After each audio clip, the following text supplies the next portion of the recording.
பிரிசோபிஸ் ஜோலிஃப்ளோரா என்று ஆங்கிலத்திலே சொல்லப்படும் வேலிக்காத்தான் என்கின்ற வேலிக்கருவேல நச்சு மரங்களை தமிழ்நாடு பூராவிலும் விவசாயத்தை அடியோடு அழிக்கின்ற வகையிலும் சுற்றுச்சூழலை நாசமாக்குகின்ற வகையிலும் பற்றி படர்ந்து எதிர்காலமே விவசாயிகளுக்கு சூரியமாகிவிடும் என்ற அந்த ஆபத்தை உணர்ந்து 11 ஆண்டுகளுக்கு முன்னர் நான் சென்னை உயர்நீதிமன்றத்தின் மதுரை கிளையிலே நீதியரசர் செல்வம் அவர்களின் அமர்விலே என்னுடைய ரிட் மனுவை பார்ட்டியின் பிரசராக தாக்கல் செய்தேன்.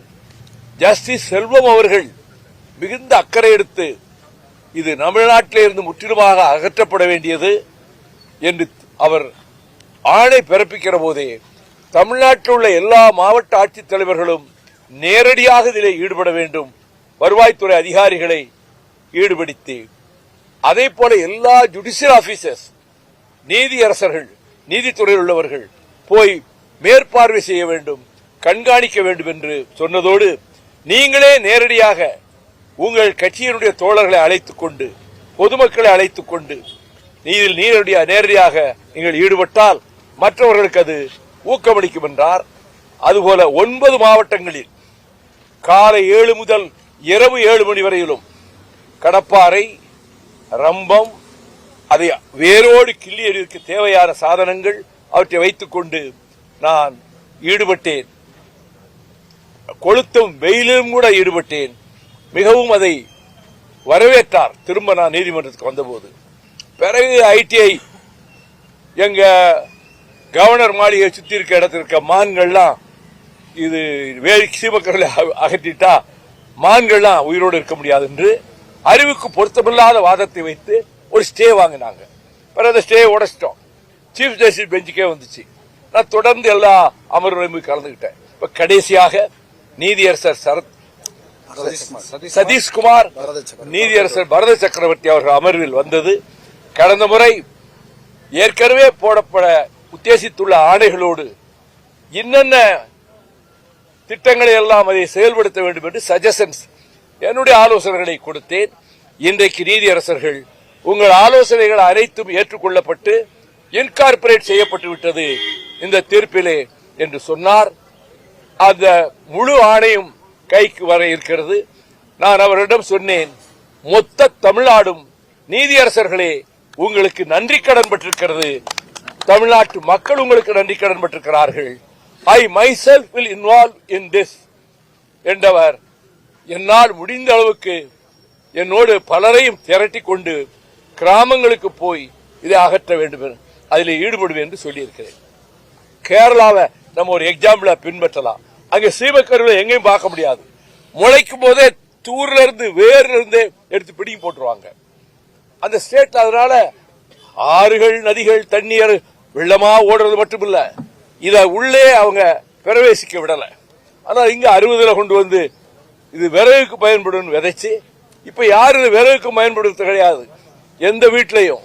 ஆனா ஆடு மாடுகள் அங்க போய் நிக்காது, சிறபிடிக்காது, பறவைகள் அதுல கூடு கட்டாது, முட்டையிடாது. இருக்கிற பிராணவாயெல்லாம் உறிஞ்சிட்டு கார்பன் டை ஆக்சைடு தான் அது வெளியிடும். 50 அடி 100 அடி ஆழத்துக்கு வேர்விடும். வேரோடு பிடுங்கி எரிந்தால் உடைய மேல்மட்டத்திலே வெட்டி போட்டால் ஒரு 20 நாளைக்குள்ள பழவெடி தழைச்சிடும். ஆகவே இது முழுமையாக அனைவரும் ஈடுபட வேண்டும்.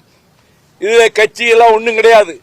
தமிழ்நாட்டு சுற்றுச்சூழலையும் விவசாயத்தையும் காப்பாற்றுவதற்கு அனைவரும் எல்லா துறைகளில் இருப்பவர்களும் ஜுடிஷியல் ஆபீசர் சொல்லி நூற்றுக்கணக்கான வழக்கறிஞர்கள் இதிலே ஈடுபட்டார்கள்.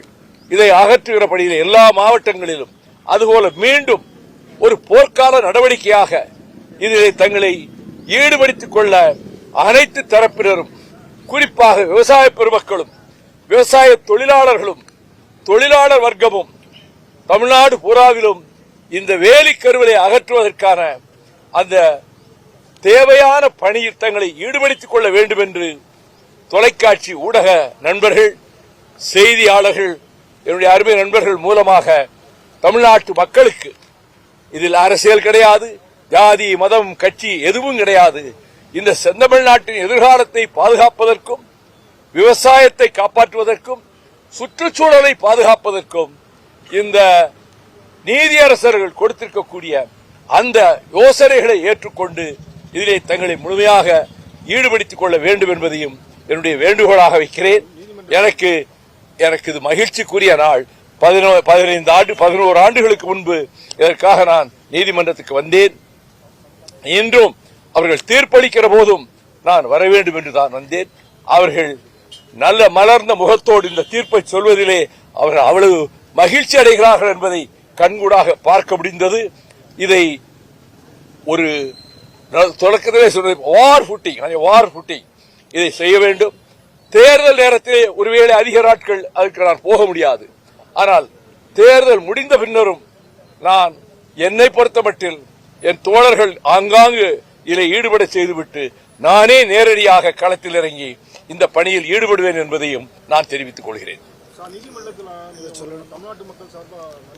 ஆமா, ரொம்ப மகிழ்ச்சி அடைஞ்சாங்க. 39 டைரக்ஷன்ஸ் கொடுத்திருக்காங்க இந்த தீர்ப்புல. 39 ஆணைகள், வழிகாட்டுதல்கள் கொடுத்திருக்கிறாங்க. அதுக்கு கமிட்டி போட்டிருக்காங்க. அதான் பியூட்டி. கமிட்டியில யாருக்கா? இதற்காகவே நீதிமன்றத்தில் பலமுறை தீர்ப்பளித்த நீதியரசர் செல்வம் அவர்தான் இந்த செய்மக்கருவியை அகற்றுவதில் முழு அக்கறையோடு கவலையோடு எல்லோரையும் ஈடுபடுத்தியது. ஜுடிஷியல் ஆபீசர்ஸ், கலெக்டர்ஸ், லாயர்ஸ் ஈடுபடுத்தியது ஜஸ்டிஸ் செல்வம். அவர் ஒரு committee member. Justice Bharathidasan another committee member. 2 பேர் அக்கறை உள்ளவங்களை இவங்க நல்ல யோசனை பண்ணி இந்த கமிட்டியில அதுக்கு தலைமை தாங்க போட்டிருக்கிறாங்க. ஆகவே இந்த பணியை தீவிரமாக செய்வதற்கு சென்னை உயர்நீதிமன்றத்தினுடைய மதுரை கிளையிலே 2 நீதியரசர்களும் கொடுத்திருக்கக்கூடிய இந்த ஆணையும் அவருடைய ஆலோசனைகளும் தமிழகத்தினுடைய இந்த தீங்கான விசைச்செடியை டெமன், பல நாடுகளில் டெமன் தான் பிசாசுன்னு தான் சொல்றாங்க, இந்த பிசாசை அடியோடு வெளியேற்றுவதற்கு நாம் கங்கணம் கட்டிக்கொண்டு உறுதியோடு செயல்பட இருக்கிறேன் என்பதையும் உங்கள் அனைவருடைய கவனத்துக்கும் தெரிவித்துக் கொள்கிறேன். நீங்கள் இந்த வேளையில், மத்தியான வேளையில் இத்தனை செய்தியாளர்களும் தொலைக்காட்சி நண்பர்களும் வந்ததற்கு நான் மிகுந்த நன்றியை தெரிவித்துக் கொள்கிறேன். ஏனென்றால் உங்கள் மூலமாகத்தான் மக்களுக்கு செய்தி போக முடியும். மக்களுக்கு நான் வேண்டுகோள் விடுக்கிறேன். ஆங்காங்கே இப்பொழுதே நீங்கள் ஆரம்பிங்கள். வீட்டு பக்கத்திலே, உங்கள் தோட்டத்துக்கு பக்கத்திலே இப்பொழுதே உங்கள் வேலைகளை ஆரம்பிங்கள் என்று தமிழக மக்களை நான் கேட்டுக்கொள்கிறேன். ஓட்டெல்லாம் கேட்கல, இதைத்தான் கேட்டுக்கிறேன்.